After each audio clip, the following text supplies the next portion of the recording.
चित्रतला नदी को गाधोइबाकू जाई युवक निखोज। वर्तमान सबुठु बड़ खबर आसी पहुंची आम निकटरे। केन्द्रापड़ा जिला पाटकुरा अंचल नजर पकांतु खबर उपरे। नदी गाधोउथिबा समय नदी स्रोतरे भासी जाई युवक निखोज। सूचनार प्रकाश आज मध्याह्न समय पाटकुरा थाना अंतर्गत पाटकुरा मुस्लिम बस्तीर शेख रोशन एकमात्र 35 वर्षीय पुओ शेख खुर्शीद निकटस्थ चित्रतला नदीर मठ तुठको गाधोई जाइथिले। नदी गाधोउथिबा समय नदीर प्रखर स्रोतरे तांको गोड़ खसी जाइथिला। फଳରେ से बुड़ी जाइथिले। ଏହା ଦେଖି ଲୋକେ ଡାକ ପକାଇଥିଲେ। संगे संगे मुस्लिम बस्तीर पिलामाने नदीरे बुड़ी खोजिबा सह अग्निशम बाहिनीको खबर ଦେଇଥିଲେ।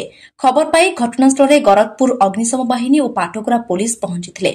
अग्निशम बाहिनी और स्थानीय युवकଙ୍କ अक्लांत परिश्रम परे से खुर्शीदଙ୍କ कौଣସି ସନ୍ଧାନ ପାଇନଥିଲେ। पाटकुरा पुलिस परिस्थिति उपरे तीक्ष्ण नजर रखिछि। केन्द्रापड़ारू जीवन ज्योति मल्लिकଙ୍କ रिपोर्ट चक्रव्यूह न्यूज।